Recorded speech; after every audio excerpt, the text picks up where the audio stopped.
A workshop gets underway with the purpose of shaping a new cybercrime bill. Social media vloggers told to keep the politics out of commenting on sexual offences. A medical team from China is in Barbados to assist in a number of health-related areas. And in sports, the Tridents are readying themselves for a stern test in their second match of the CONCACAF Nations League. Broadcasting from our studios in the Pine St. Michael, this is CBC NewsNight, starting now.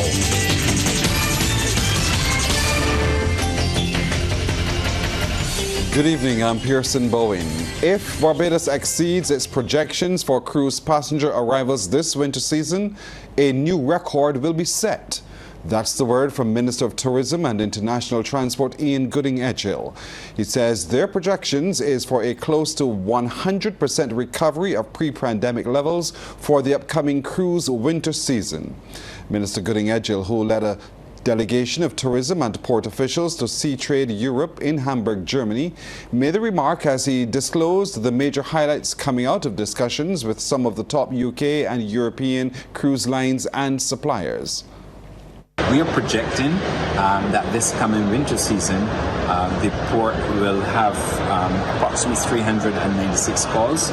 We are estimating that we should have approximately 722,000 passengers arriving in Barbados. If this projection is realized, we would achieve a 99% recovery of the cruise business when compared to our best year, which would be 2018-19. If we exceed the projection for this winter season, we would certainly have set a new cruise record in Barbados. Minister Gooding-Edgill also praised the effort of the Barbados tourism marketing team in Europe for its success in negotiating airlift beyond the winter season. This, according to him, has tremendous spin-offs for the industry and the economy as a whole. We are also pleased that the condo arrangement will go beyond the winter season. It will continue as a year-round service, and I really want to thank and take this opportunity to compliment the Barbados Tourism Marketing Chairman and the negotiating team that led the discussions. They did a wonderful job. That we will have increased capacity coming to Barbados. What it also does, it helps us to cement our relationship with the cruise industry, especially coming from Europe, and it also allows the hotels and other accommodation partners to benefit from increased flights into Barbados. Barbadians will get greater access to a wide variety of health-related services with the arrival of the latest medical team from China. That team was welcomed at the Grantley Adams International Airport by officials from the Ministry of Health, the Queen Elizabeth Hospital, and the Chinese Embassy on Sunday night, including Chinese Ambassador Yang Zhizheng. Speaking to the media following the arrival of the 9 medical professionals, the Chinese ambassador says this is now the 6th medical team to arrive in Barbados as part of an agreement signed in Beijing between the two countries, and they will be providing support in a number of areas. The first one was here in Barbados in December 2022. Since then, 5 medical teams has been working in QAH with the colleagues, Barbadian colleagues, and provided medical service to Barbadians all these past 6 years. And the 6th team consists of 8 doctors covering the experts in pediatrics, nuclear medicine, acupuncture, and this authority and others. Minister of State in the Ministry of Health and Wellness, Dr. Sonia Brown, has welcomed the arrival of the members of the medical team, noting they'll be making their presence felt in a number of areas, including the Queen Elizabeth Hospital. She says a major plus of the visit is that the team will be leaving some of their equipment for use by the hospital when they return. It marks the dedication of China in terms of providing medical care and medical training and teaching to the island signified by the crossing of two administrations over time. We welcome them today, as the ambassador was alluding to. They cover many areas, including neonatology, neonatal surgery, anesthesiology, even acupuncture, which was a big hit a few years ago, I believe, with the Barbadian doctors. That was put into the QEH, and it was very helpful, and we are interested in training in that area.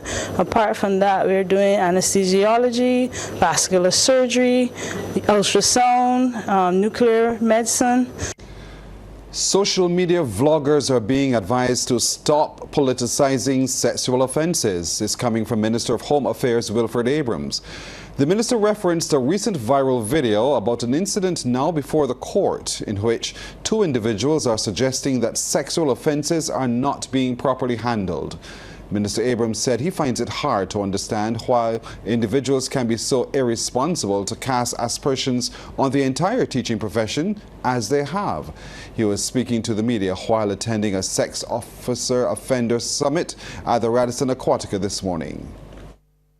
I had the misfortune of seeing a video circulating on WhatsApp last weekend. It was sent to me a number of times with people. It was forwarded many times. We're two well-known, I'd say, personalities, for want of a better word, in Barbados. We're having their full say on that and accusing the government of hushing it up, trying to influence it, all sorts of things they were accusing the government of.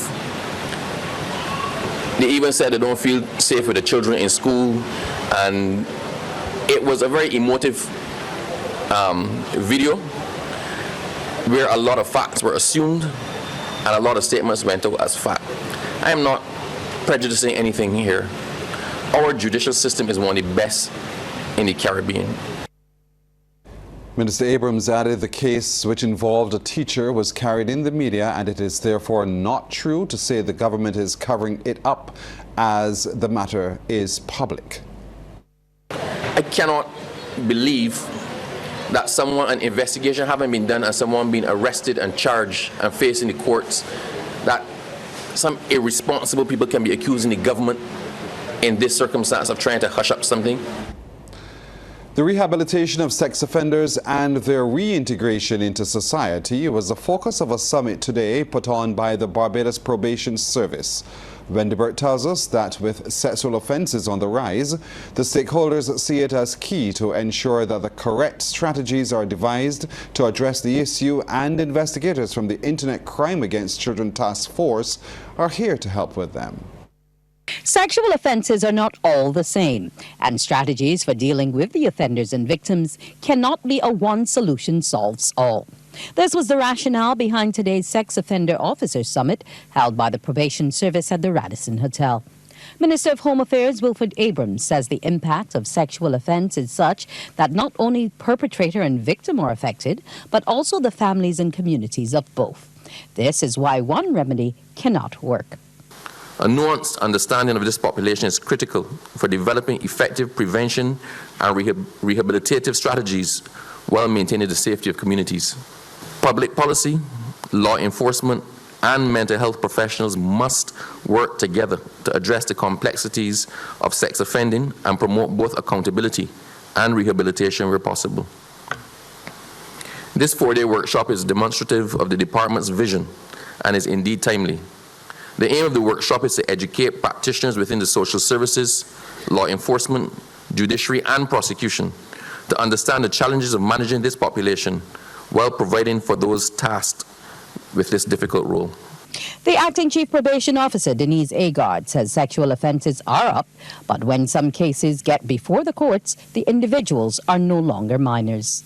We all know we have a backlogging system, so now these cases are now coming to the fore, and then it also depends on if the person had pleaded guilty, maybe that one will be expedited, but then if there's a trial, then that will probably take some time. So all of these factors would have contributed to the delay in the justice system. The acting deputy chief identified the areas to be covered over the 4 days. Sex offender psyche, laws, and social media. It is our hope that by the end of this workshop, we will not only have gained valuable insights, but also be better equipped to contribute positively to this challenging issue. And one trainer in for the summit, Justin Moyer, says it's about a collaborative effort to deal with the issue. It's not just the probation's role. It's not just police officers' role. It's not just the therapist's role. It's a collaboration in order to make sure that the sex offenders, A, are held accountable, and B, rehabilitated so they can be successfully reintegrated into our societies and our communities. And I'm very excited to be able to share some of the stuff that we've been teaching and practicing over the last 4 or 5 years.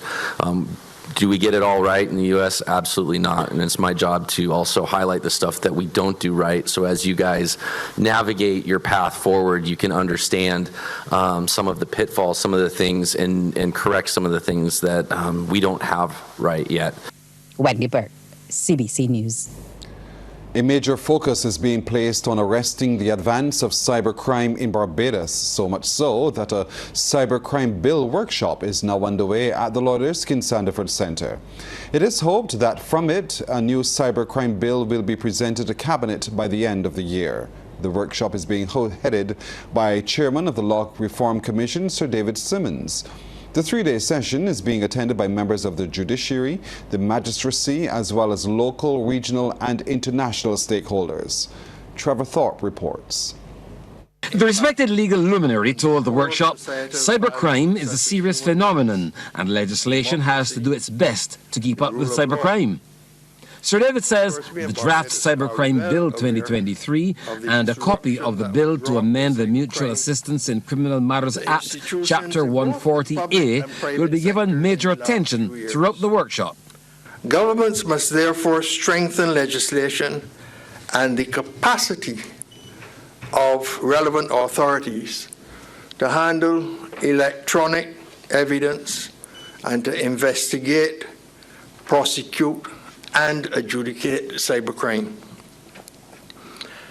But in addition, international cooperation is absolutely necessary and critical to succeeding in carrying out those functions that I just mentioned. The former Chief Justice and Attorney General says the countries of the region have taken steps to equip themselves with legislation to address cybercrime. The Budapest Convention on Cybercrime has served as a gold standard in respect of legislation for states wishing to adapt their national legislation. But of course, the convention is also of inestimable value as a catalyst for capacity building and institutional strengthening. Now, the Council of Europe and the Law Reform Commission, which I chair, have developed a relationship since 2020, when we sought the assistance of the Council in preparing new cybercrime legislation for Barbados. Attorney General Dale Marshall says the journey for Barbados in the fight against cybercrime was started more than 20 years ago. He gave some background to the participants of the workshop. The increasing sophistication of the criminal element forced us to relook the legislative framework that we had in place and to see if it was adequate to deal with our current circumstances. And not just in the area of cybercrime. In looking at our recent child justice and child protection legislation, we had to consider the impact of the technology on some very serious offences against minors. From this workshop, it is hoped that the new cybercrime bill will reach Cabinet by the end of this calendar year. Trevor Thorpe, CBC News. Well, coming up, a shooting last night leaves one man injured. Well, parents are preparing to send their children back to school from Monday. Crystal Hoyt was among them in the city and filed this report. Next week, Monday, public school children across the island returned to the classroom. And as a result, parents were busy in Bridgetown over the weekend, fitting uniforms, getting books, and buying school supplies. We spoke to some parents to see how back-to-school shopping has been. It's not been going badly. Some things are expensive. I haven't had to get a lot of things, but I've heard from people who've had to get things, and things like shirts and uniforms and stuff like that. I think things can be cheaper.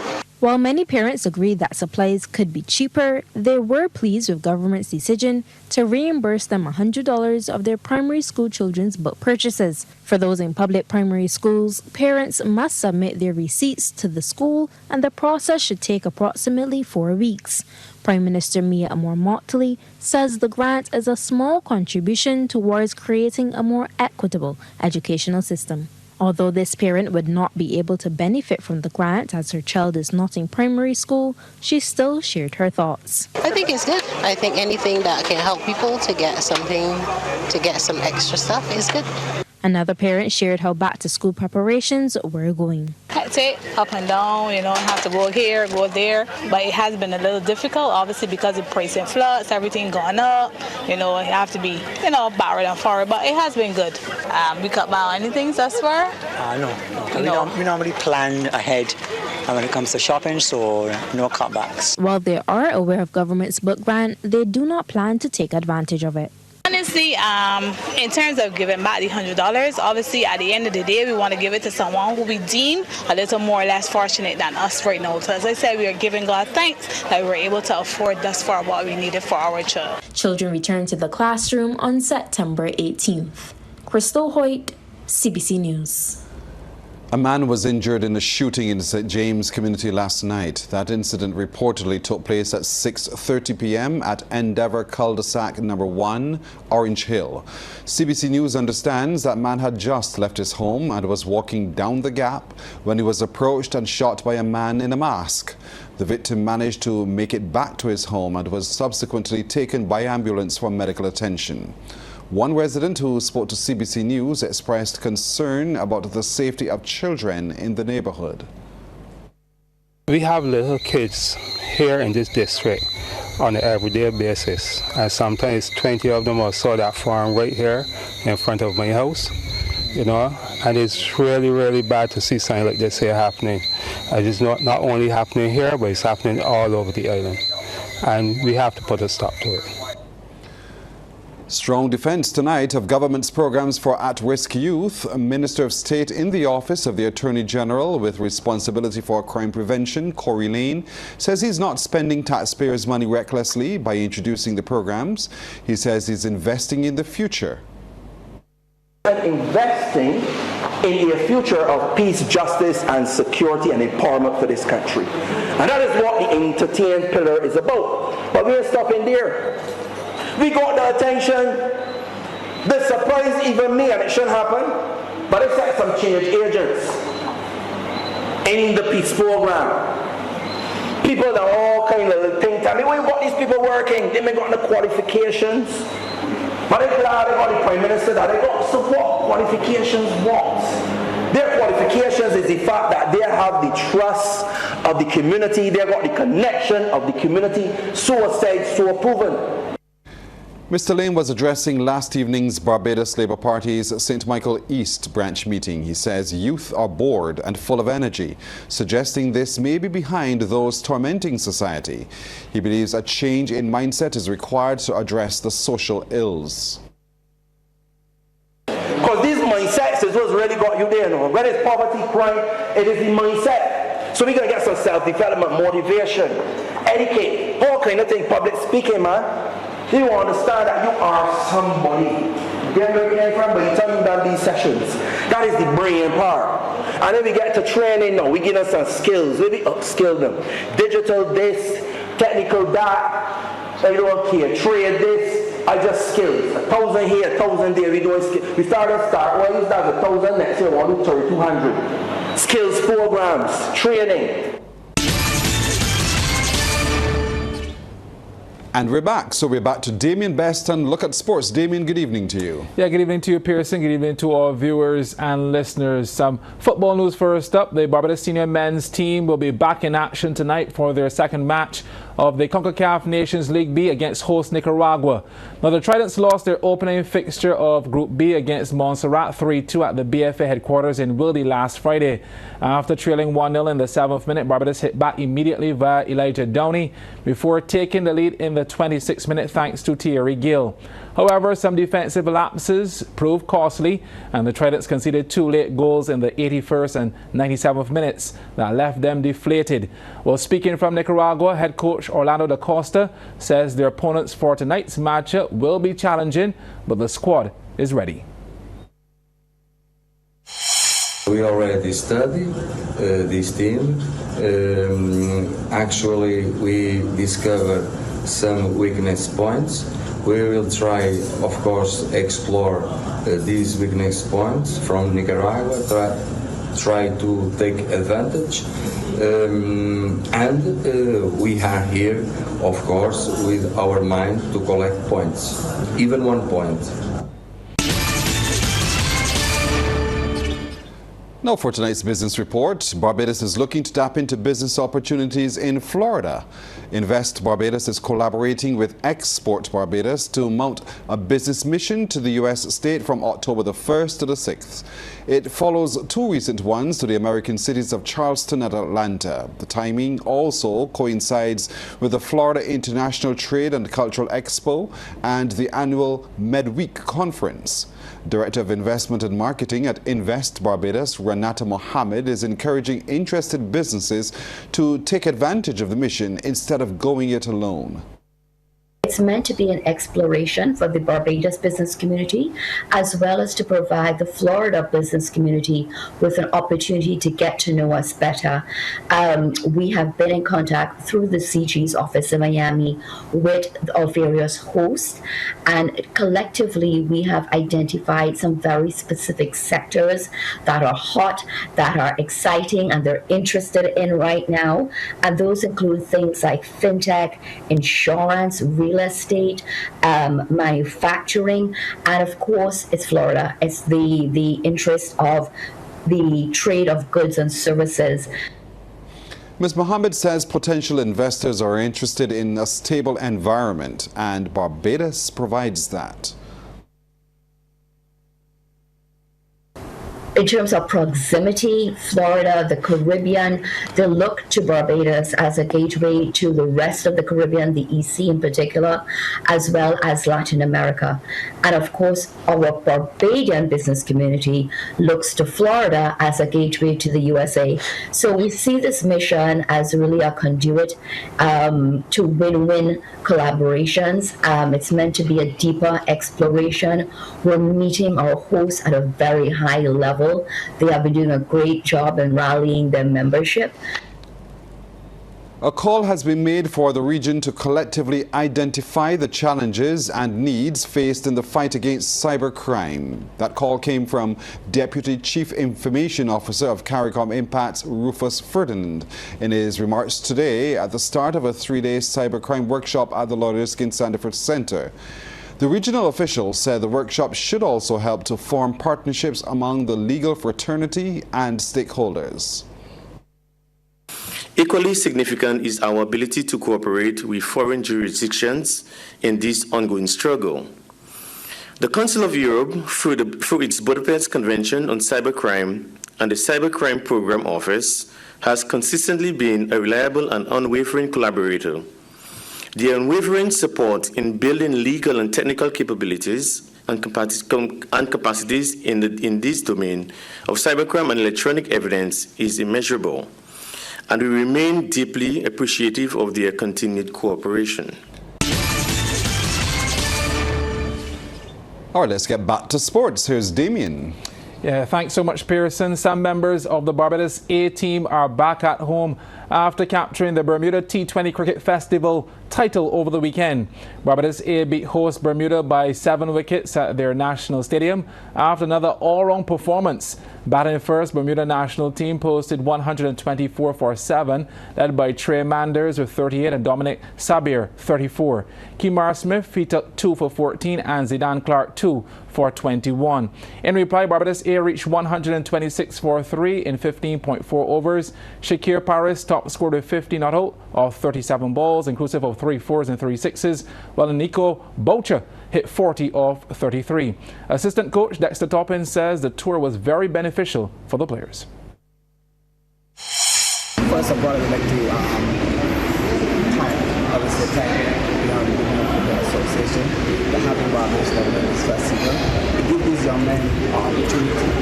A lot of these young guys might not make the franchise side, but they give them an opportunity to have some cricket, overseas, in an environment that is competitive. Because it's very cricket, it's very competitive.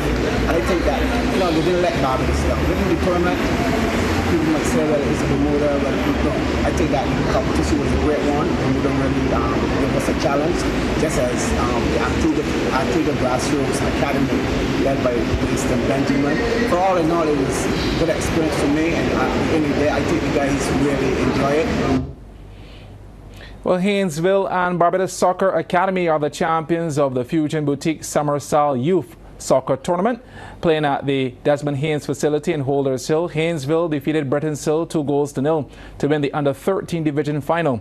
Then in the Under-15 finale, Soccer Academy won a closer encounter with Mavericks, taking the title with a 3-2 outcome. And the tournament wasn't only developmental for the players, but also for the organizers, who are third-year students of the Physical Education Department at the Barbados Community College. A member of Parliament for the St. James South Community, Sandra Husbands, gave the organizers a passing grade. I want to thank you and congratulate you for believing in the young people of this country and giving them the very best tournament that they could have this summer here at the Desmond Haynes Sports Complex. Congratulations to you all.